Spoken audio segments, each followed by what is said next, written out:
You're listening to the Telltale channel. Don't forget to check me out on all social media: Patreon, Twitter, Teespring, and Etsy. All links can be found in the description or on my website, telltaleatheist.com. Hey, this is Owen. If you're comfortable, leave your first name and state at the sound of the tiny truck backing up. This is Andrew from Iowa. Just say real quick, I love your channel, love the work that you do.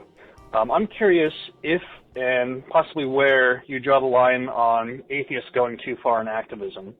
The case that comes to mind to me is the World War I Peace Cross case, which is American Legion versus American Humanist Association.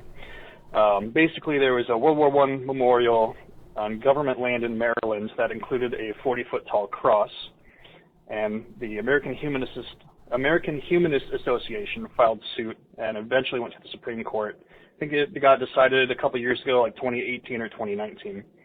The court decided that the cross took on a secular meaning and it stayed. So I totally understand where atheists would get annoyed with a giant cross on a war memorial, but also it's honoring dead soldiers. Like, maybe we relax a little bit on things like that. I also think that when evangelical Christians or the far right see things like that, it just gives them ammunition to think that they're persecuted. But I'm also a veteran, so I'd fully acknowledge that I'm biased towards the memorial. And yeah, that's about it. Anyways, again, love your work, love what you do. Just curious on your thoughts on that. Yeah, I appreciate the phone call. Let me address it piece by piece. First of all, you said it gives them ammunition to, feel persecuted or whatever. You're right. It fuels their persecution complex, and that's a problem for sure. But the real issue here is the fact that that persecution complex exists by default anyways.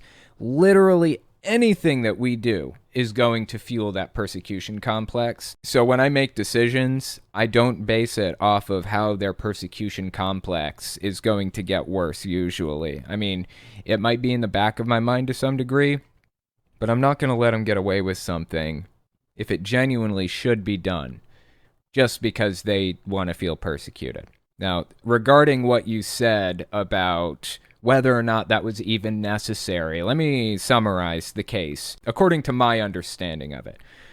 From what I understand, there was a cross in a war memorial, like a big cross statue, and I believe this was on public land, right? On the public property. And I think the FFRF sued the city or whoever erected it because it was a display of religious stuff on public property, right? According to the Constitution, that is against the law. I don't know what loophole they used or how they got away with just leaving it up. I don't know, but constitutionally that is illegal. You're not allowed to have displays of religion on public property. Now, as far as how I feel about it, I'll give you this. Sometimes atheists do go too far in things. That's true. But we live in an adversarial system right now, for better or worse. There are people on each end of the spectrum doing things that they want to see done, right? If this group over here is the only one suing for what they want to do, and the group on the other end of the spectrum is just sitting around not doing anything, the Overton window, the window of acceptable public discourse, is going to shift over further and further and further. The FFRF may have been doing something a little bit extreme in that case. Like I said, I don't know that specific case very well. I can't speak to it. But if they do extreme things like that, that go a little bit over the top with what they're fighting for, it's only to keep things clear and in line so everybody understands exactly what the law is. If FFRF hadn't sued to have that cross taken down, we wouldn't know if that was actually considered legal or not. Every time somebody sues somebody else and it goes up the chain to like the Supreme Court or wherever else, it clarifies the laws for us. It makes it more clear where the country is morally and how we feel and what we believe as a country and how things should be. So I understand sometimes FFRF or American Atheists or whoever go a little bit over the top. I get that. But I want people going over the top sometimes so that we can clarify the rules that we're all expected to live by. If FFRF was denied in that case, now we know. That's not a part of the rules. It's just clarifying things for us. So I am in favor of them suing so that kind of thing doesn't happen. I am in favor of reporting teachers for doing things that are illegal in the classroom, for teaching kids about Jesus, talking shit about gay people, exactly what I went through and what Kylie went through. I believe in that stuff because it helps us clarify the rules and set precedents so we all understand what's okay and what isn't.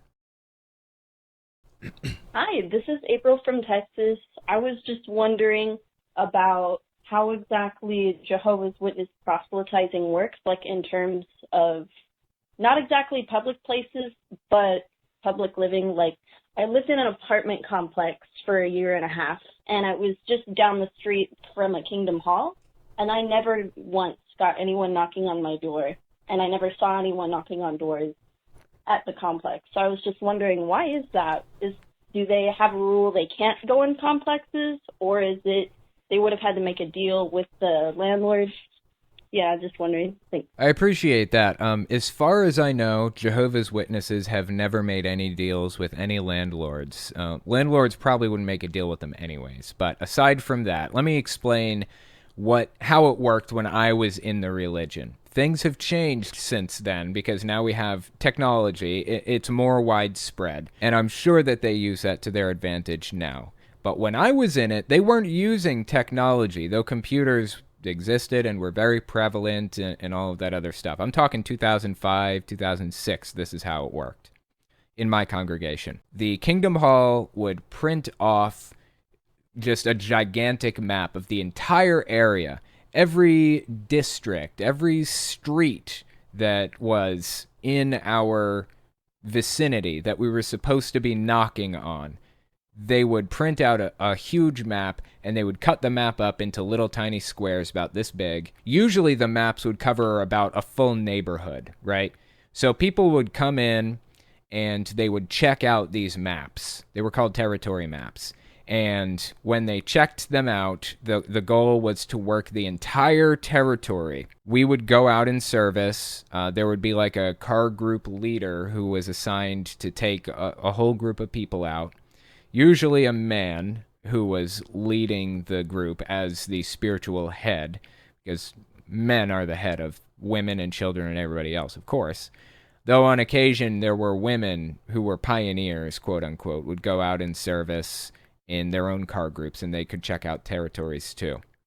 So they would check out these territories. We would work it, the entire street. Sometimes it'd take a month. Sometimes it would take a couple of weeks. Sometimes it would take 2 months. It depends on how often you go in service and how long you work while you're in service. After you finish working every single door in the territory, you return the laminated map to the box, and it goes to the back of the stack. You check out a new one from the front of the stack. So by doing that, any number of Jehovah's Witnesses can cover any amount of territory. You can have 10 Jehovah's Witnesses doing 3 hours of door knocking per week total, between each of them. And you could cover the entire United States by doing that, because and guarantee you hit every single door. Because you're printing out the entire map of everything, and you're only working it in small grids, basically. In addition to that, let me add this little piece at the end. If somebody told them, don't call on me anymore, I want to be on the do not call list, don't come to my door again, they'll write down the house number and put do not disturb on the back of the card, or they'll add it to a congregational list, and they'll put the date. And they won't come to your house ever again, not for 10 more years. Every 10 years, they will revisit a do not disturb person to make sure like it's still, to make sure they still live there and everything. Because people move pretty frequently, so that's how the do not call list works, and that's how the territory works. Now, in your case, you specifically said you live in a gated community. As I said before, landlords and Jehovah's Witnesses don't make deals with each other, as far as I know. I've never heard of that happening. If there's a gated community, they stay out.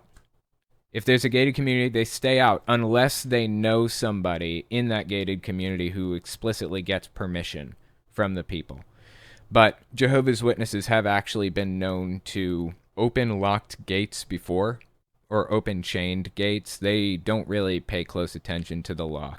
They kind of ignore no trespassing signs for the most part. They ignore locks and things like that. If they can get in, then they're going to get in. They want to save your mortal soul. That's been my experience with it. Hello, Owen. This is Chris from Texas. I just saw a lot of articles talking about how religion is on the decline in the U.S., and some stuff saying that it's because of COVID or because evangelicals became too associated with Trump that they alienated people. I just want to know your thoughts on the whole thing. Thanks. When Jehovah's Witnesses don't go to the Kingdom Hall for long enough, like if they go what's called inactive, where they're not knocking on doors, they're not really showing up to the meetings very often or anything like that, the elders will do something called a shepherding call. They'll go to their house, they'll knock on their door, they'll try to get them to sit down with them, they'll ask them why they're not coming to meetings or going in service anymore, kind of poke and prod them and harass them until they get answers. The reason that they do that is because they realize unplugging the programming means they're probably going to walk away from the religion. When you don't have that constant indoctrination flowing into your ear 24/7, basically, there is a risk that you're going to break out of the mind control. Jehovah's Witnesses know that, and that's why they try to prevent it. And that's basically exactly what happened with the majority of the country. People couldn't really attend church anymore, not safely, with COVID and everything. So they just kind of stopped going. And suddenly, they just stopped caring completely. That's how it works. That's how it happens. And that's why church attendance is down so far. Unfortunately, COVID and Trump have both had the added side effect of polarizing people dramatically. The center is shrinking a lot. There are fewer and fewer people in the center anymore. Basically, the choice that people have made for the most part in the country is either walk away from church completely and just give up on it and move on with your life, or become radicalized. Become, a church nutcase. Like, go way, way over the top with all of this. And that's kind of what we've seen. We've seen a lot of radicalization in the United States recently. And it's something that we're going to have to grapple with as a society at some point. We're going to have to deal with the polarization, radicalization, the hatred for the other side, the us versus them mentality that everybody seems to have. It's a problem. Cross your fingers and hope for the best. Maybe we can find our way through this as a country without some kind of a crazy civil war or something. On another note, actually, before I continue, check this shit out. I've had circumstantial evidence that YouTube, there's a flag on the back end of YouTube that they can flip that will immediately destroy your channel, basically, okay? I've had circumstantial evidence of this, but I haven't been able to prove it because they deny it when it's asked of them. I don't know, maybe a year ago, I did a video on, what was it? I did a video about a call that was made to the Atheist Experience. This was on my main channel, and it was a Jehovah's Witness calling in, right? And there was some things in there that probably weren't super monetizer friendly.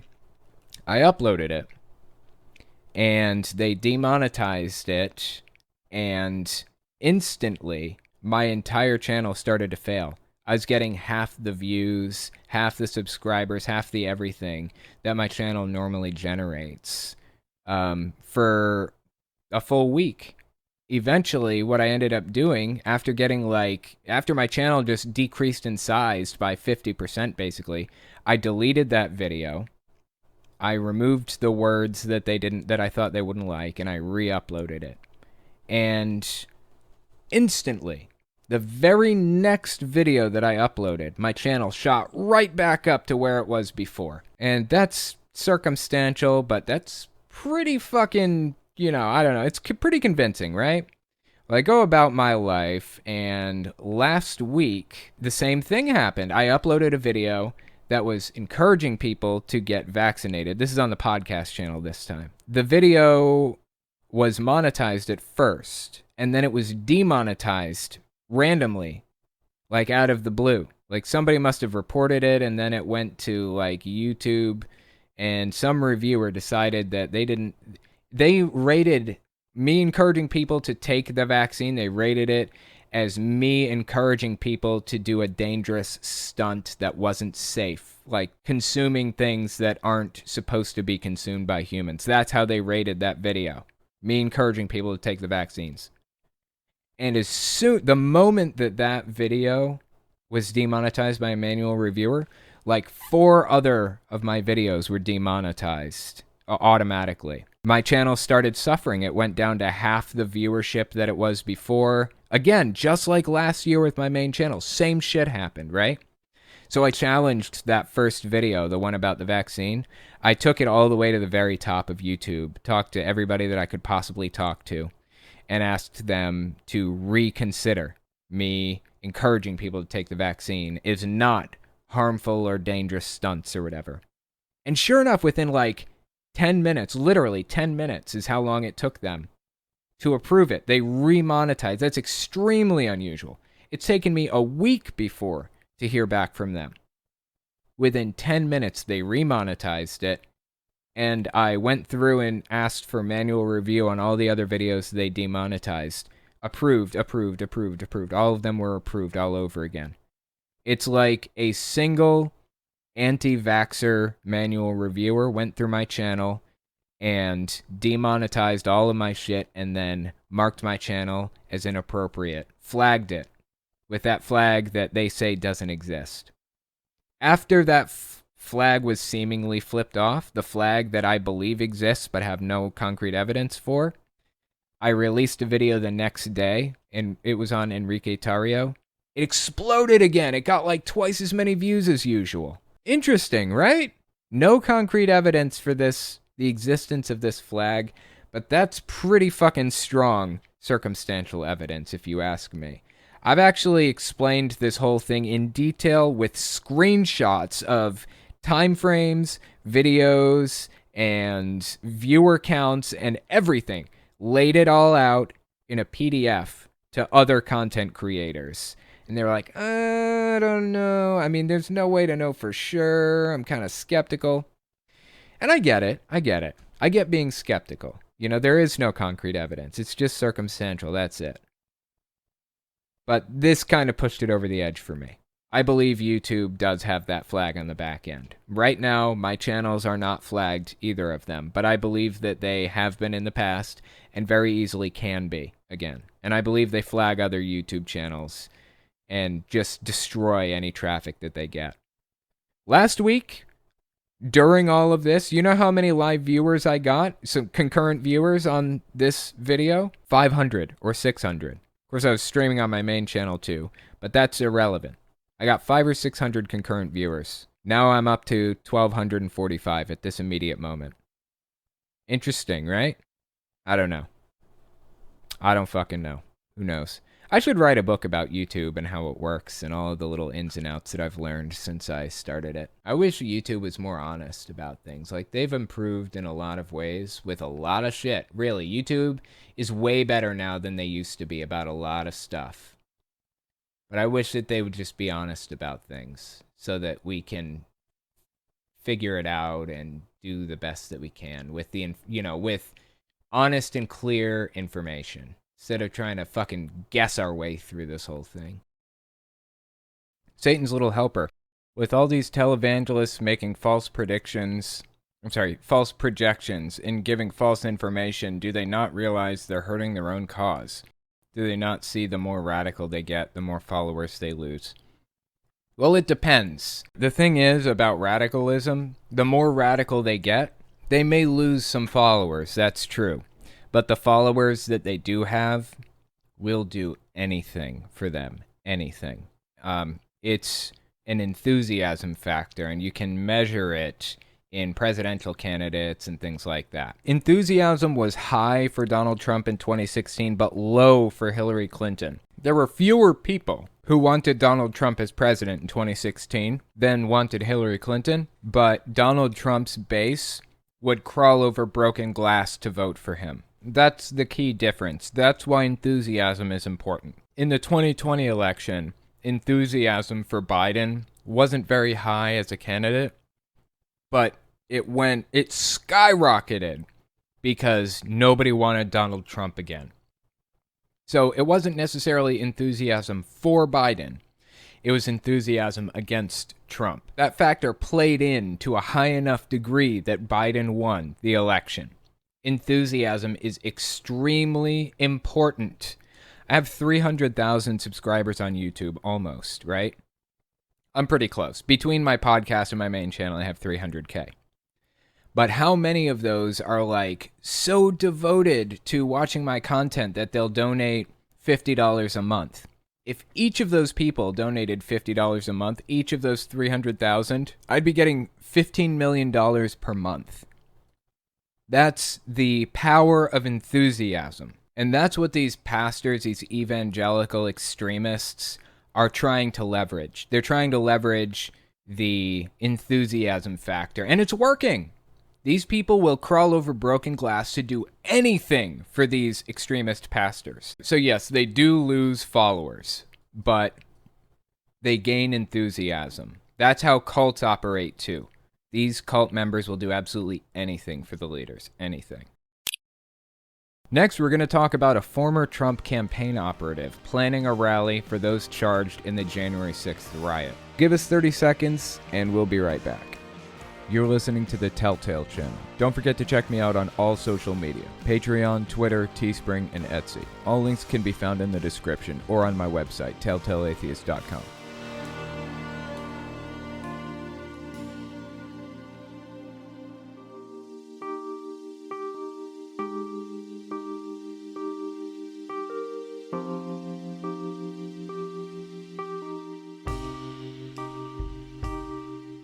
The next story I wanted to talk about is titled Former Trump Campaign Operative Plans Rally for Those Charged in Capitol Riot.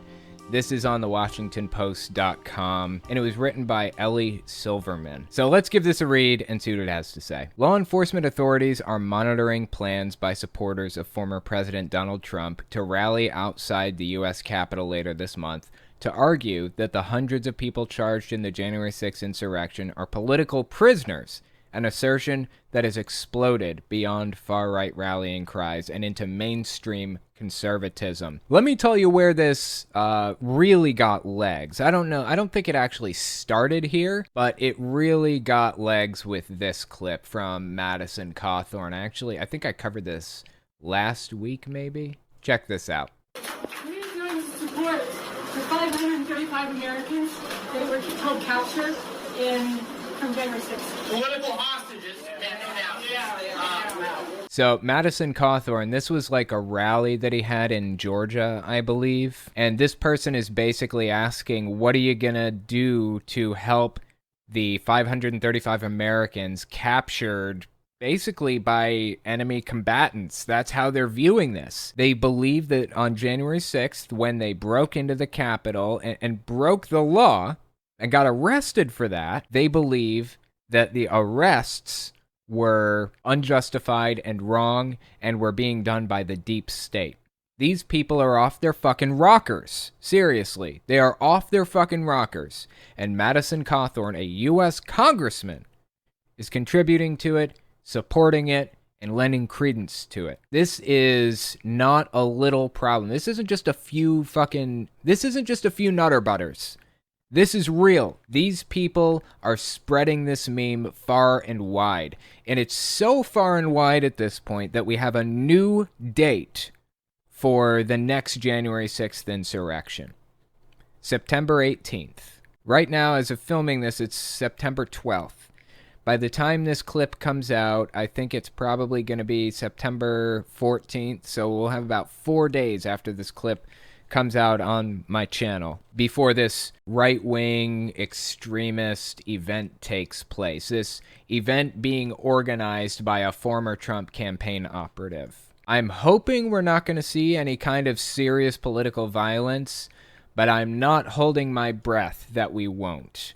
I think it's likely that we will. But the difference between this event, the new September 18th thing, and January 6th is that on January 6th, people were there for a reason. They were there with goals in mind right outside where the lawmakers were. I'm not sure that they're going to be there at the Capitol where the lawmakers are while they're in session. They knew exactly where every congressman and senator were at that moment in time. And that's why they brought bombs and zip-tie handcuffs and gallows. In this case, as far as I know, I'm not really sure that there is some congressional event taking place at the Capitol or wherever this event is happening. So it's possible that this is just going to be a peaceful protest. If it is truly a peaceful protest and there's no political violence, great. That's America, baby. That's what this place is all about. Speaking your mind, protesting peacefully. That's what it's all about. But something tells me it's not going to be like that. Something tells me there is going to be political violence, and we should be very concerned. All right, I'll tell you what. Let's keep reading the article and see what else it says. Look Ahead America, a nonprofit group founded and led by Matt Braynard, a former Trump campaign operative, is planning a Justice for J6 rally on September 18th to bring its message to Washington. Brainard's followers believe many of the more than 570 people who've been charged with federal crimes in the attack were nonviolent and reasonably believed they had permission to enter the Capitol, according to a January 29th letter Brainard sent to the Department of Justice and FBI. Brainard's letter demands prosecutors drop all charges. That's completely fucking absurd. They busted the doors down. If I can find footage of it, I'll insert it right here. They busted the door down. They were being guided away by police who were backing up, trying not to get themselves hurt, and they were chasing the people down. January 6th was a full-blown terrorist event. I don't give a shit if you thought you were allowed to go into the Capitol when you were sitting there. They literally busted the door down. They did not have permission to enter. They broke the fucking door.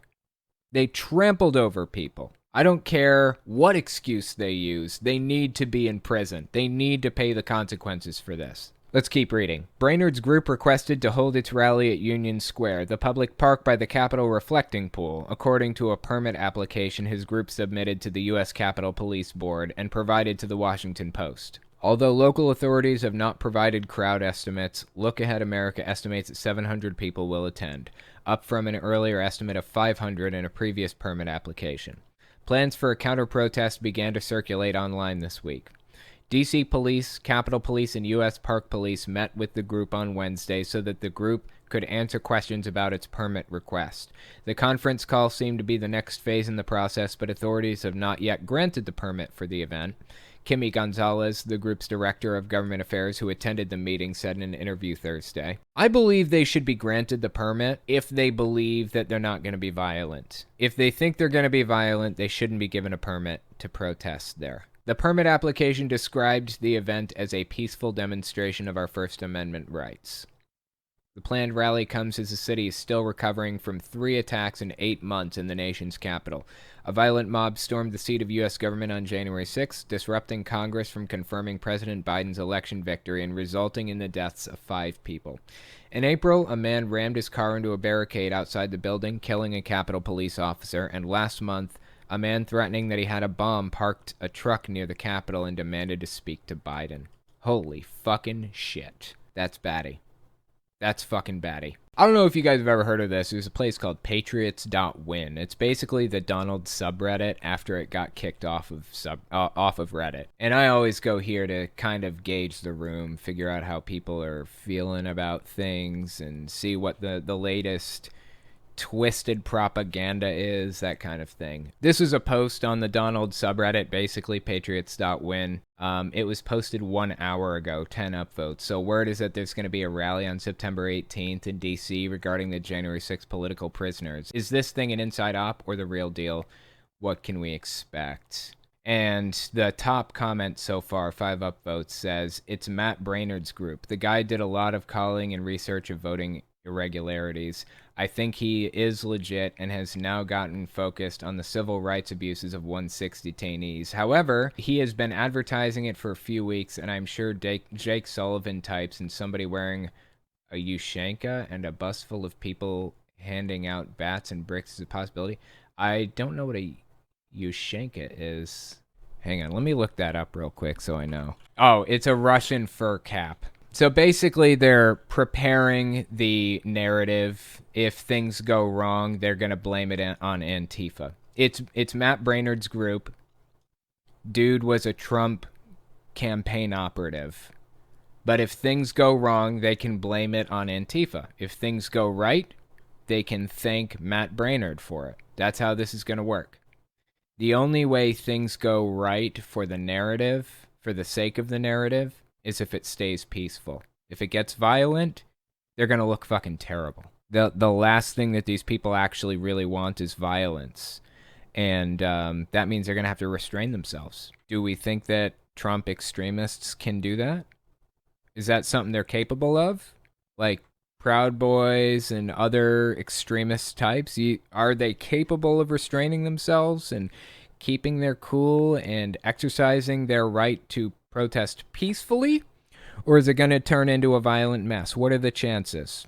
I guess we're just going to have to wait and see. Maybe by the time you watch this video, we'll already know how it turned out. Someone else said, well, I feel like no one on our side is even talking about it. I don't know. For all we know, it's just being spread around on all the underground Antifa forums, and they're all going to show up dressed like Trump supporters and start shit. Yeah, this is them prepping the narrative right now. This is them prepping the narrative. We already know exactly who is running the group, running the rally or the protest or whatever, and we know how they feel about things and what they believe.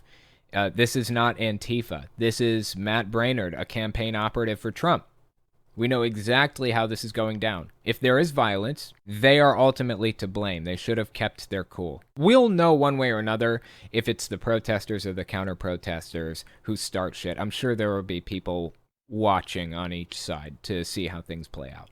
Anyways, there's another article I want to look at, ctvnews.ca. It's a Canadian website, I believe. Title is, ex-FBI official says law enforcement needs to take upcoming right-wing rally in D.C. very seriously.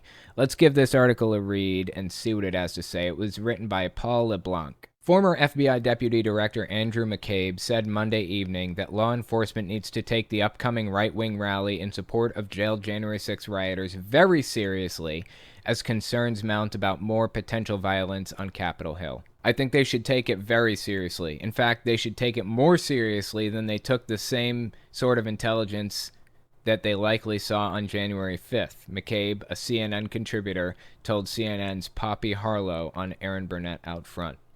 Law enforcement members in Washington are steeling themselves against possible unrest at the Justice for J6 rally, planned for September 18th, which aims to support the insurrectionists charged in the riot.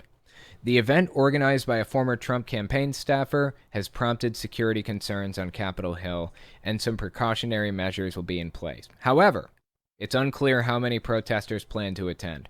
The rally is also taking place on Saturday when the House will be on recess, so far fewer lawmakers or staff will be around. That's good news. For that reason, I don't think that there's going to be serious risk of violence. I think it's most likely going to be peaceful. If they can keep their cool in front of counter-protesters, then it will be peaceful. How many people were at January 6th Capitol attack? I was wondering, it is difficult if not impossible to estimate. Well, 500 and something people have been arrested so far. I'm guessing it was about 1,000 people. I see an article here trying to estimate it roughly. I'm perfectly prepared to believe there were several thousand people there, even 10,000 maybe, but when you start pushing that up to 100,000 and so on, that's not going to be true. I don't think it was 10,000. I think that's very unrealistic and unlikely. Maybe at, like, the events before the Capitol riot, like, where Trump was standing there talking, giving his speech, and a bunch of other people gave their speeches, and then Trump told everyone to walk down to the Capitol with him, and then he took a pit stop along the way and let them continue on their merry way to the Capitol. At those events, there may have been 10,000. But I don't think at the Capitol there were 10,000, maybe 5,000. Crowd estimation is very, very difficult, and it's a science. And it's a science I don't understand, honestly, either. So I really can't speak to it. I'm guessing 5 to 10,000 people originally. This newest protest is going to have 500 to 1,000, roughly. So significantly smaller. And there's smaller risk because the lawmakers won't be in session, as mentioned by the article. So that's where we stand with it currently. We're basically just going to have to sit back and wait and watch and see what happens and hope that Trump supporters can show a little bit of restraint and show us that they know how to be calm, peaceful protesters inside instead of raging lunatics. Hope for the best. Next, we're going to talk about Pastor Mark Taylor losing the script about the vaccine. Give us 30 seconds and we'll be right back. You're listening to the Telltale Channel. Don't forget to check me out on all social media: Patreon, Twitter, Teespring, and Etsy. All links can be found in the description or on my website, telltaleatheist.com.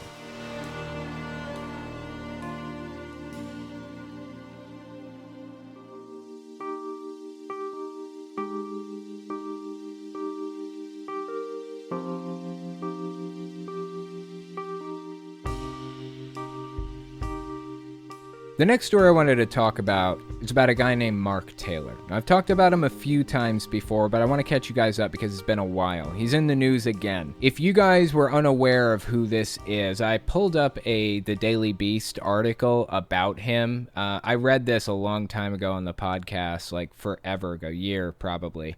And I just wanted to give you guys just a little bit of an update to remind you. So let's give this a read. It's an article on the Daily Beast.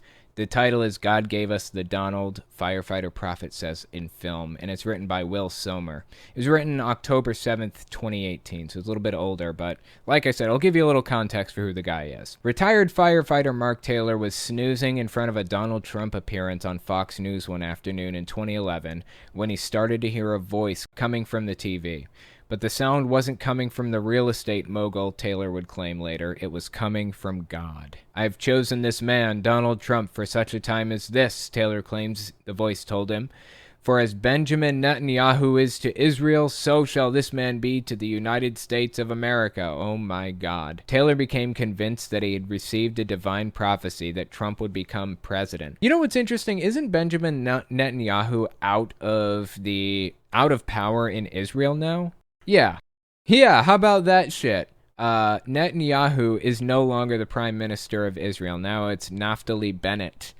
But the fact that he said Benjamin Netanyahu is super ultra mega important to Israel implies to me that the guy probably thought that some shit was going to go down while Netanyahu was in power, i.e. Armageddon or something. Some big event, biblical event was going to take place with Netanyahu at the helm. Now he's not the prime minister anymore. Interesting. And nothing happened. But God told the firefighter prophet Mark Taylor that Trump was just as important as Benjamin Netanyahu. Let's keep reading. Taylor became convinced that he'd received a divine prophecy that Trump would become president. He felt sure that after hearing the voice that Trump would run against Barack Obama and win the White House in 2012. Trump didn't end up running for president in 2012, and Obama won re-election. But in 2015, after Trump launched his presidential bid, Taylor circled back to his old vision. Maybe his prophecy was right all along. God had only let Obama win, Taylor would later claim, so that Americans would build up a righteous anger for Trump's eventual presidential bid. Taylor's prophecy caught fire during the 2016 election with a certain segment of the GOP's evangelical base. Now it's been turned into a new movie, The Trump Prophecy, which promotes the idea that Trump is God's anointed candidate, while also standing some of the crazier edges off of Taylor and his prophecies. The movie, which was available in theaters for just 2 days last year, again, this is written in 2018, so it was available for 2 days in 2017, was produced with students and faculty from Jerry Falwell's Liberty University. But the film was even contentious at the ultra-conservative school, where students worried that working on a heretical movie about a modern-day prophet would damage their careers, circulated a petition against it. Fascinating. Okay, so that's a little background into who Mark Taylor is. They made a movie about him at Liberty University, and the fact that he prophesied that Donald Trump was going to be the next president, according to God. God told him, gave him this message that Trump would be so important to the world that he was going to put him in as president himself. That brings us to our next article. This is, again, an older one. This one came out November 16th, 2020, and the title is Mark Taylor Claims Talk of a COVID Vaccine is Code for Trump's Plans to Arrest the Cabal. Mark Taylor basically appeared on this guy's podcast. It's called the Erskine Podcast, I believe. Again, this was in November of 2020. Yeah, mid-November 2020. It was after the election had ended, and it was when the vaccines were on their way out. It's when evangelicals still wanted the vaccines to come out quickly because Trump was producing them, or so they felt, so they thought. So check out this podcast appearance on the Erskine Podcast where Mark Taylor is talking to Erskine about the vaccine. Wait, can you guys hear it? No, you can't. I can't hear it either. It's because I have to switch screens. Hold up. Oh, son of a bitch. Have I not been on the right screen this whole time? I haven't been. I'm sorry. I've been reading without. Well, you guys just been staring at my beautiful face this whole time. Damn. It's fine. I'll fix that in post, in editing. Okay. Let's listen to the clip. They're even calling it the Biden vaccine. This is Erskine. And isn't it interesting? They wait till a week after the election to announce they have a vaccine. Right. This has been set up from the very This one is Mark Taylor talking. beginning from the Democrats. You know, whether it was trying to hurt Trump with the COVID, whether it was trying to hurt him with this or that. I'm sorry, trying to hurt Trump with the COVID, quote unquote. The Democrats were trying to hurt Trump with the COVID. Democrats didn't invent this fucking virus. This shit just came along. This is how society fucking works. Pandemics take place. They happen. It's not really anybody's fault. We have to worry about this shit as a society. And we always have. I mean, there have been pandemics throughout history. We have virus DNA in our fucking bodies from like forever ago. This is how it works. Nobody, in my opinion, is really to blame for this virus. But what Trump did to try to mitigate the damage of the virus, that's what I care about. Let's keep listening. I mean, there's so many different things. You know, the vaccine, I tell people, if you were listening to Trump back in the COVID times, to a lot of his press conferences, Trump's 10 steps ahead of everybody. Oh, is that so? Trump is 10 steps ahead of everybody? This is news to me. Trump's 10 steps ahead of everybody. And when you listen to him speak, every time that he would say the word COVID, switch that out with the word cabal. Mm-hmm. Every time that he says, what is the cure? The vaccine. What is the vaccine? We the people in the military. Oh, wow. Okay. Are you guys picking up on what he's saying here? So this guy, Mark Taylor, is basically saying you can take everything that Donald Trump says, and if you replace the word vaccine with the word military, and you replace, what was it? You listen to him speak. Every time that he would say the word COVID, switch that out with the word cabal. Okay, so when he says the word COVID, he means cabal, which is like the deep state, the people trying to, control the world and do evil things or whatever. And the word vaccine, switch that out with military. So Mark Taylor, in this podcast appearance, is basically saying that Donald Trump is speaking in code. When Donald Trump talks about the virus, he's really talking about the deep state. And when he talks about the vaccine, he's really talking about the military. The virus will cure COVID. The military will take out the deep state. That's basically what he's saying. I have no clue, is this guy getting secret messages from God or something that's telling him this stuff? Where's he getting this batshit crazy information? I don't fucking know. He says, what is the cure? The vaccine. What is the vaccine? We the people in the military. When they go in and they start arresting these people. Oh, yeah. Has that happened or what? They seem to believe that the military is going to go in and arrest a bunch of people, a bunch of Democrats, a bunch of Republicans, just everybody throughout the entire government is going to be arrested for, I don't fucking know what. What do QAnoners believe they're going to arrest them for? crimes against humanity and all that other stuff. Has that happened? I mean, Trump is now out of power completely. Remember, this video or this podcast appearance happened in November of 2020. So a little bit under a year ago now. This is before Trump left office officially, before Biden was inaugurated. All this shit was supposed to go down before Trump left office. What happened? Were you wrong, Mark Taylor? Is that what happened? Were you incorrect?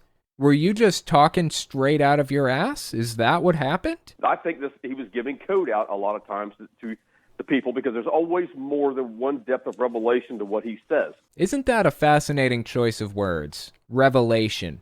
It's always more than one depth of revelation to what Donald Trump says. Earlier, I got a super chat from the biggest of Chungai, and they said, how long do you think it'll be before a religious leader says, that's it, we worship Trump now, he's the Messiah, we don't care about Jesus anymore? And I pointed out that they just kind of subtly slipped that in. That's just kind of what they started doing without saying it overtly. That's what's happening right now. Mark Taylor is a pastor of a church, a real church. And he's referring to Donald Trump as a Messiah and reading the words that he says as revelation. No joke. He's so much far ahead of the game. So the vaccine is the cure for what? The cabal.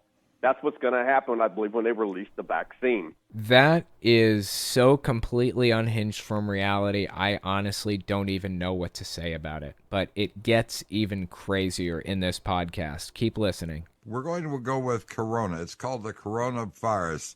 Now, if you go with Corona, C-O-R-O-N-A, 6 letters.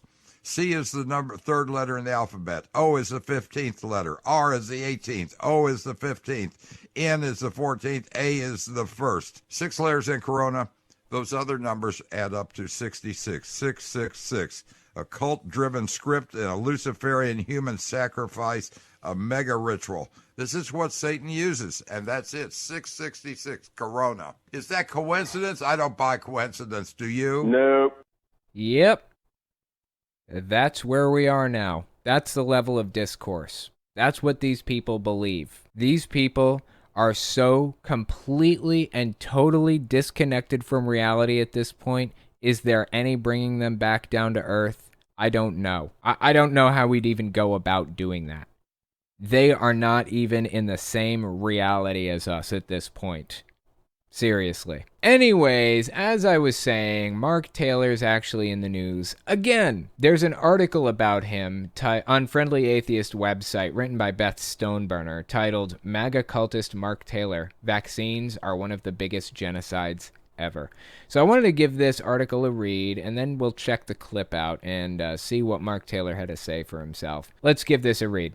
Christian right activist and conspiracy theorist Mark Taylor, the subject of the Liberty University connected film The Trump Prophecy, and guy who once said Trump discussing potential COVID vaccines was code for arresting satanic, people-eating pedophiles, has been MIA on this site, at least for the past several months. But fear not, he just broke his silence to declare that the vaccines are genocide and that President Joe Biden is a traitor. Let's give this clip a watch and see what old Mark Taylor had to say for himself here. This clip came out early September 2021. We have got to stand up to this stuff. This is a genocide that is taking place right now, Paul. Yeah. And where is the church? That flipped pretty fucking quick. They were all in favor of the vaccine until the moment Trump left office, and suddenly the vaccine's been a plot to destroy good Republican men since day one. Since the moment it was invented, it's been out there to hurt people. There's no consistency in what they say or do or think. Doesn't exist. Do you know these people's singular goal? To destroy their enemy. That's it. Mark Taylor and right-wing evangelical types' only goal is to own the libs, to hurt the other, to separate themselves into an us versus them mentality. Separate themselves into us versus them tribes. Identify their enemy and destroy them at any cost, even if it costs them moral consistency. They don't care. They want to destroy the other. Let's keep listening. Where's the prophets? Yeah. Where are they? Because Come the on. fact of the matter is, this is going to go down as one of the biggest genocides in world history right now, and only we can stop it. We the people can stop it. Again, the faster we rise up and do something, the faster this stuff will be over with. Look, I'm sick and tired of hearing Joe Biden impeach Joe Biden. Yeah. You and I both know this is going to be nothing, okay, in an Right. impeachment, just like it was with Clinton. This is actually a pretty big deal that he's saying this. It doesn't seem like it at first glance, but Marjorie Taylor Greene, for example, has been filing articles of impeachment against Joe Biden since she got elected into office. It's obnoxious, honestly. The House is not controlled by Republicans, and even if it was, the articles of impeachment are ridiculous and meaningless, and they almost certainly wouldn't pass the House anyways. And if they did pass the House, they would not pass the Senate. Zero chance of that happening. Even a Republican-controlled Senate. It is difficult to impeach a president. You have to have a supermajority, I believe, 67 votes in the Senate to eject a president. It's not very easy. It's nearly impossible to get that done. It was so difficult to do that even after Trump was already out of office, and even after he had actually inspired a real full-blown violent insurrection, we still couldn't get him impeached. That's how difficult it is. I mean, we still couldn't get him removed from office. He was impeached twice. There's zero chance of Joe Biden being impeached, basically. Zero. And Mark Taylor realizes that and sees Marjorie Taylor Greene's attempts as what it is. It's a stunt. And he apparently doesn't like that very much. Let's keep listening. Just like it was with Clinton. I'm tired of hearing about the 25th Amendment. Look, I want him, his administration, Milley, and these other generals that are responsible for Afghanistan, they need to be arrested and charged with treason. Okay, what did they do that was treasonous?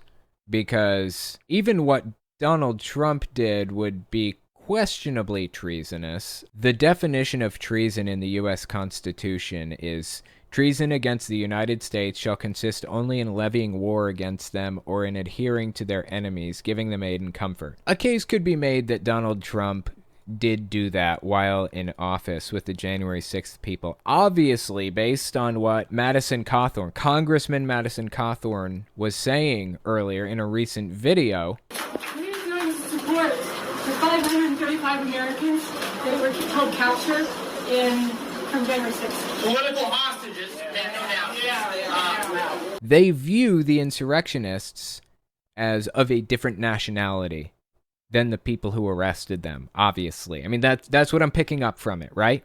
If they really view the insurrectionists on January 6th as a different nationality from everybody else, that could lead me to think that they are responsible for being treasonous. I mean, there would be an argument there to say that Trump committed treason, but not necessarily before that. I would say before that, he was committing sedition. The definition of sedition is conduct or speech inciting people to rebel against the authority of a state or monarch. The difference is Donald Trump encourages people to get violent or rebel against the country that they live in. With treason, he's actually assisting political enemies, foreign outside enemies, to attack the government that he's running. That would kind of be the difference for Donald Trump's sake. Honestly, I don't think that it was treasonous, anything that Trump really did. There is an argument there for it, but I don't think that's the right word. I think the right word is sedition. And there is a hell of a lot of sedition going on right now, like in the United States. Republicans have been extremely, disturbingly seditious lately. Let's get back to the article and see what else Beth Stoneburner had to say. Jews and Native Americans would like a word with Mark Taylor about one of the biggest genocides in world history. That's a good fucking point, huh? Yeah, a lot of people don't really know this, but or didn't really connect the dots. I can tell you I didn't connect the dots on this, but the Trail of Tears and other horrific events in American history, that was straight up full-blown genocide. The U.S. committed genocide against Native Americans. I didn't really view it that way before. Maybe that's because the teacher who was in the classroom teaching me about it didn't want me to view it that way. I don't fucking know. But it wasn't until years later, after I had already gotten out of school, when I started to realize that Native Americans really were full-blown genocided by the U.S. government. It was horrific. And again, the Jews probably have a word for Mr. Mark Taylor here about the biggest genocide in world history. This is Beth Stoneburner speaking again. And we know where the church is, quote-unquote. Churches, many of them anyway, are furthering the genocide by preaching against vaccination. Well said. It's astonishing that people pushing this particular conspiracy, that vaccines are out to get you, are going up against the very obvious fact that people in hospitals right now are overwhelmingly unvaccinated. If this is a genocide, then the plotters must be using reverse psychology by trying to save everyone's lives. The simple solution is that the vaccines just work, but Taylor refuses to accept that because his entire mindset rests on a mound of conspiracies. It's no wonder he's blaming everything on Biden, despite how Trump's COVID ignorance made a bad situation much, much worse. I found it really fascinating what Beth Stoneburner said here. It's astonishing that people pushing this particular conspiracy, that vaccines are out to get you, are going up against the very obvious fact that the people in hospitals right now are overwhelmingly unvaccinated. I want to show you guys a quick clip. Hang on, maybe this is it. I am not going to... Yep, this is it. Okay. It's not by definition of... Okay, hold up. Let me pull it up real quick. And you guys know I'm OCD, so I have to fix this and get it pixel fucking perfect. There is no such thing as close enough with with an OCD person. Okay, here we go. You guys have probably seen this before, but I just want to play it for you just to refresh your memory on it. Give this clip a listen. It's not by definition a vaccine. Then what is it? It is a human trial. The caption says, "My dad trying to buy me off from getting the vaccine." It is genetic therapy. It's not a vaccine. It doesn't fall under the category of a vaccine. It's not FDA approved. Why are you trying to buy me off with it, though? Because I love you. Why do you think I want to buy you off? I don't want money, though. Like, I know you don't, but I don't know what else to do. you didn't do this to Michael and Kelsey. They already got it. Don't you think I know that? Don't you think I know that? Why do you think I'm fucking crazy? Your mother got it. Why do you think I'm fucking crazy? My family is gone.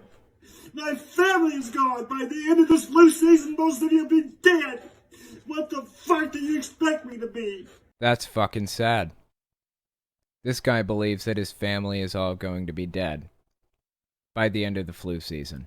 And it's thanks to people like old Mark Taylor here, spreading the idea that the vaccine is a genocide. That is exactly what this guy believed. He bought what Mark Taylor had to say. Hook, line, and sinker. He ate it up. My family is gone.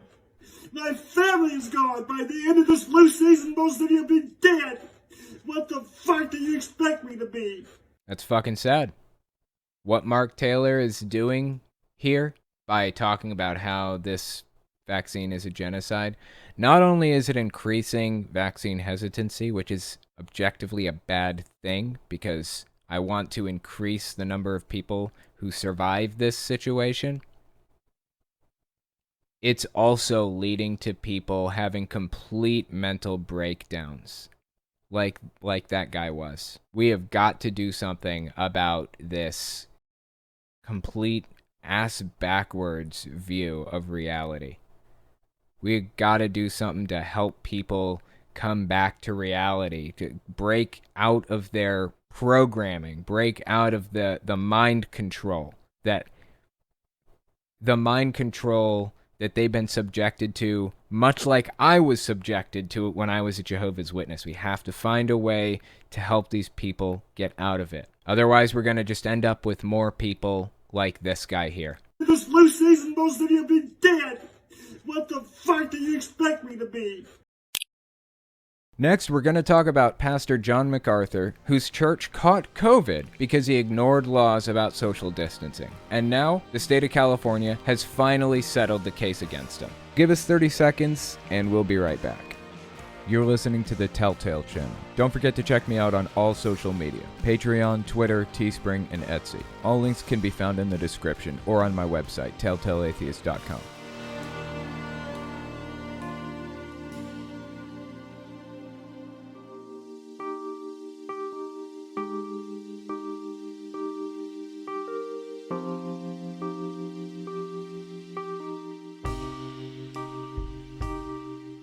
The next article I wanted to talk about is titled, "Watch This Insane Megachurch Celebrate Its Rejection of Masks and Distancing." This is actually an older article from August 16th, 2020, but I wanted to give it a read. I have read it before on air, and there's a clip that comes with it I've watched also. I wanted to give you a little bit of lead up to the next article we're going to talk about, which is California Settles Case with COVID-denying Church whose pastor caught COVID. Let me give you a little bit of information on what was happening at this time. Again, this was mid-August, okay? That's when this clip came out from this church. This is Grace Community Church. The pastor is John MacArthur. This is right when the U.S. was trying to figure out COVID, trying to figure out what to do about it, how to survive, what kind of social distancing things we needed to do.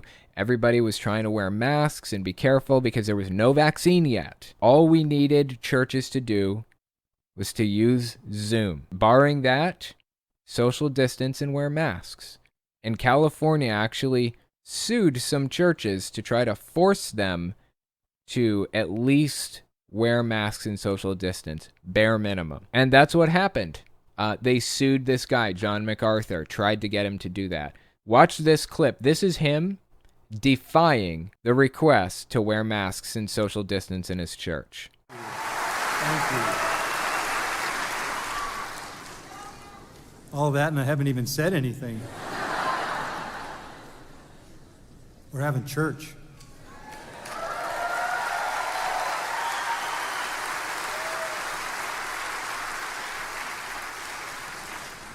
It's actually hard to figure out exactly what the city is trying to do. No, it's not. It's pretty fucking clear, actually. They're trying to save lives. They were trying to get you to do things safely, which you absolutely refused to do. Now we know what would happen in a pandemic. Ever wonder what would happen? Who would the super spreaders be? Now we know. With us and to us, but we know they don't want us to do exactly what we're doing right now. And what's that? Let's be super clear. Nobody wanted you to not hold church service. That's not what we wanted. That's not even what California wanted or the city. What they wanted was for you to hold church over Zoom. Barring that, wear masks and social distance. And we're not meeting. We're not meeting because we want to be rebellious. We're meeting because our Lord has commanded us to come together and worship Him. Okay, that can be done through Zoom, or if not through Zoom, then it can be done social distancing. Just set the chairs 6 feet apart from each other. Why is it so fucking difficult? I don't understand. Why is it so difficult to go in wearing masks? Checking temperatures at the door. Why is that so fucking hard? This is about a rebellious spirit. In the end, that's what it's about. They wanted to rebel against the authority of the land, which, by the way, is in direct contradiction to what the Bible tells them to do. The Bible specifically says, obey the laws of the land that you live in, and they are refusing to. Commanded us to come together and worship Him.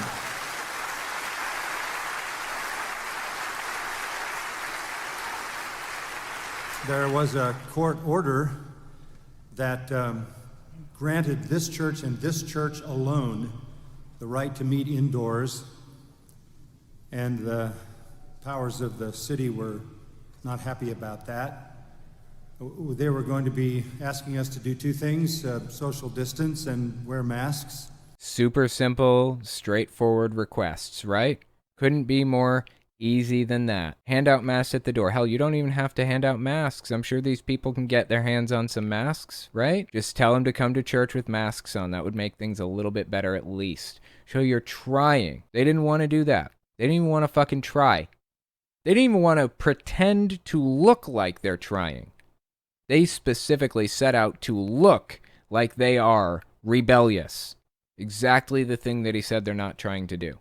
That was until yesterday when the city, we agreed, look, we'll comply for a few weeks. They asked that for 3 weeks. We're not wanting to be defiant. We will do what is reasonable. Okay, well, this is the very next church service after that, so why aren't you complying? Why aren't you wearing masks and social distancing? I don't understand.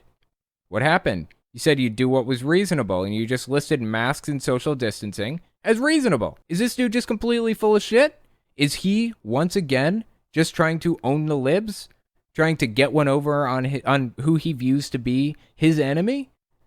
This is fucking sad. That was not enough for the city, so they went to the appellate court at the last minute on Saturday late and had that order removed. So the good news is you're here, you're not distancing, and you're not wearing masks.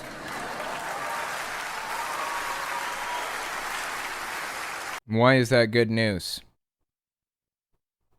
You know what came of this? COVID swept through the church. I think they had like 30 cases of it or something. Everybody got sick, including, I believe, the pastor himself. They all got sick because they were acting like fools. Where did that get you, Mr. John MacArthur of Grace Community Church? Where did acting like a fool get you? It got you and your congregation sick. This next clip that came out, this is late August 2021. So this one is recent. It's about a year later. And the article connected to it is titled, California Settles Case with COVID-Denying Church, Whose Pastor Caught COVID. Let's give this article a read. It's by Hema Mehta on the Friendly Atheist website. See what it has to say. For more than a year now, we've been talking about the COVID denial of Pastor John MacArthur of Grace Community Church in California. This is the person who openly celebrated the lack of social distancing and face masks in his congregation, once telling a packed house, the good news is you're here, you're not distancing, and you're not wearing masks.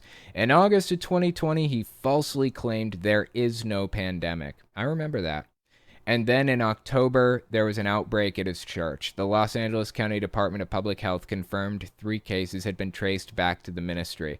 That number soon grew larger. Obviously, these people are predisposed to being anti-vaxxers, or at least anti-COVID vaxxers, because they're ultra-religious evangelicals, and they're obviously opposed to masks, to just using masks, not even mask mandates. They're opposed to using masks at all, and opposed to social distancing. Is it really any surprise that COVID swept through the church? I'd be surprised if it hadn't. But let's keep reading. MacArthur denied the seriousness of this, basically writing off a small handful of positive tests in a congregation of thousands. By mid-November, whatever temporary restrictions the church had instituted were gone. But by December, reporter Julie Royce spoke with a church leader who told her that multiple members of MacArthur's staff had caught COVID. MacArthur, not surprisingly, denied all of this. While all this was going on, the church was battling the LA Department of Public Health, which banned them from meeting indoors and demanded that they respect social distancing guidelines if they met outdoors. Hey, that's a fair solution, right? Hold church outdoors. Go, get a big-ass circus tent like Greg Locke has, throw it up, and hold service under the tent. That's a fair solution. You don't want to do Zoom, you don't want to do social distancing or masks, hold it outside. They don't even want to do that. They literally want to do the exact opposite of anything that the health officials tell them to do. If I were the health officials at this point, I might even go as far as to tell them to not take the vaccine specifically, so that maybe there's a chance their rebellious attitude they deny, quote unquote, will force them to take it anyways. Let's keep reading. This, to MacArthur, amounted to Christian persecution, and he sued. That's the order for them to hold service outdoors. The county even submitted an article from Roy's website about COVID infesting church leaders as evidence for why their demands need to be taken seriously, but in response, MacArthur rejected all the dots that Roy's connected. It was completely bonkers. This is a quote from Grace Community Church. Since we're forbidden by the teaching of Christ not to make extra-biblical religious rules that bind men's consciences, we neither mandate nor forbid the wearing of masks in worship. What is he even talking about? Extra-biblical religious rules that bind men's consciences. Fascinating. Well, the Bible is actually in favor of abortion in a couple of different places. Does that mean that they're in favor of abortion? Because being opposed to it is extra biblical. Let's keep reading Grace Community Church's statement. Regardless of whether it can be proved statistically that masks really safeguard anyone from the virus, which it has been 1 billion times over, COVID masks have become, in effect, secularism's substitute for religious vestments. What? What does that even mean? I'm fucking confused. No one can reasonably deny that face coverings have become the chief symbol of popular culture's sanctimonious devotion to the secular credo. Is he saying that, like, only people who actually accept science wear masks? That seems to kind of be self-evident, right? If you accept scientific evidence for something, then you'll follow the logical conclusion that it has to provide. If you accept the scientific evidence that masks work, logically, you'll want to wear masks. Obviously, this guy's looking for any excuse to not wear a mask, and looking for any excuse to scream Christian persecution, naturally. This is Hemant Mehta speaking. MacArthur's argument was that face masks amounted to forced acceptance of a secular religion, which wasn't true, because there was no evidence of them being useful, which was also not true. There's more than enough evidence pointing to masks being useful. That's true. There is a lot of evidence for that. He also said that the Bible required face-to-face worship, so making people wear masks at a crowded indoor church service, which was really the least they could do since they were all foolish enough to worship in person, would be unjust. Fascinatingly enough, as a side note, I just want to point out the fact that the Bible actually told people to wear masks. This is Leviticus 13, 45, and 46. Anyone with such a defiling disease, talking about an illness, a pandemic that they're suffering from, must wear torn clothes, let their hair be unkempt, cover the lower part of their face. Huh! That sounds like the Bible ordering people to wear masks. Doesn't it sound like that to you? Sounds like that to me. Cover the lower part of their face and cry out, unclean, unclean. As long as they have the disease, they remain unclean. Now check this last part out. They must live alone. They must live outside the camp. Sounds like social distancing to me. How about that shit? The Bible is encouraging people to social distance and wear masks. But what does this guy say? John MacArthur says it is an extra-biblical religious rule, and it's part of a secular religion. Sounds to me like this guy doesn't know his fucking Bible. Let's keep reading the article. This is Hemant Mehta. In the past few days, we've seen a couple major updates to this story that bear mentioning. The first is that we now know MacArthur himself caught COVID in December. He never announced that publicly because he was too busy downplaying the seriousness of the virus. And yet, on Sunday, he admitted that he and his wife had been infected. Quote, before his August 29th sermon, MacArthur had said many people contracted COVID. It probably went through our church in maybe December or January. He also said his wife, Patricia, and I enjoyed our own bout with COVID for about a week and a half at the time. Well, says Hemant Mehta, but there's some bad news too. The Los Angeles County Board of Supervisors voted this week to settle the lawsuit with MacArthur, knowing that the Supreme Court has already told California it can't enforce a ban on indoor worship. Therefore, fighting it in court would only be a waste of money. That means they'll shell out $400,000 to the church, with the state of California giving the church another $400,000. Quote, resolving this litigation is a responsible and appropriate thing to do. We are grateful to the county's faith organizations for their continued partnership to keep their congregants and the entire community safe and protected from COVID-19. What? They're grateful to the county's faith organizations for continuing to keep the community safe? The faith organizations were the worst super spreaders in this whole fucking thing. Do these people not remember the last 12 fucking months? When these people refuse to just do the most basic, straightforward, simple shit, like wear masks and social distance, hold meetings on Zoom, all that shit. They refused. They were going to go down with the ship. And guess what? Most of them, a great many of the leaders that refuse to wear masks or social distance or hold church online caught COVID, just like this guy, John MacArthur. 100% his fault. He's getting his just desserts with that one, but he is a vector of illness as a result. I don't want him to have gotten COVID. I don't want his congregation to catch COVID because they're going to go around licking their hands and high-fiving their friends. My daughter, Kylie, actually told me that's what kids in school used to do back in the day. That was oddly specific. I really don't know why kids would be doing things like that. But, yeah, I'm a little concerned that the church here is doing that kind of shit, too. Don't touch anybody or anything anywhere. That's what I've learned through this entire fucking pandemic. Anyway, let's keep reading. This is Hemant Mehta again. The end result is that a pastor who downplayed the risk of COVID and repeatedly put his own congregation at risk of the virus, and then caught the virus and kept it a secret because he knew how bad it would look, filed a lawsuit against the government that was trying to protect the citizens and relied on the right-wing bent of our legal system to claim victory. What a mess. The irony is that no one was ever preventing MacArthur from live streaming his services. He chose not to do that because he wanted to hurt people in the name of Jesus. MacArthur's followers still belong to a death cult, even if they survived COVID, and their leader is a wildly ignorant, selfish person who doesn't give a damn about health or well-being of anyone else. Apparently even himself. Honestly, I can't believe that he was foolish enough. That's not insulting, right? I mean, I'm trying to do this without insulting anybody. I don't believe in insults. So let me try to approach this from a diplomatic perspective. I can't believe that he was stubborn enough to put himself in harm's way, genuinely, himself and his congregation. He could have done this the safe, easy way. Even if he decided not to live stream the events, which why the fuck wouldn't he? But even if he decided not to, even if he wanted to hold them in person, indoors, he could have worn masks and he could have social distanced. He intentionally set out not to do those things. Why? Your guess is as good as mine. But he paid the consequences, and the rest of society paid the consequences for him too.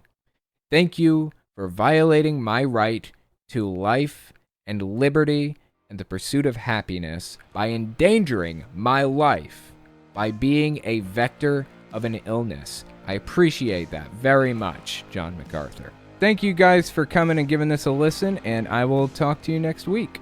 If you like what I do and you want to make sure I can continue to do it, you can support me in a few ways. First, you can support me on Patreon. That's probably the best way. But if you want to get something back for your support, you can check out my Teespring. I sell all kinds of shirts and stickers and stuff on there. Second, you can support me by checking out my Etsy store. I sell 3D printed stands for every system, from the original Nintendo to the Xbox One. And finally, if you want to support me in other ways, you can check me out on my other channels. I have the podcast channel, which is where I talk about whatever's on my mind. Politics, social issues, whatever. You can also find it everywhere podcasts can be found. Or you can check out the videos on my main channel where I focus on destructive cults. As it is with most channels these days, I rely on the support of viewers like you to keep my channel alive, so sharing my work is extremely helpful. Anyways, check me out in all those places if you haven't already. Thanks for listening, guys.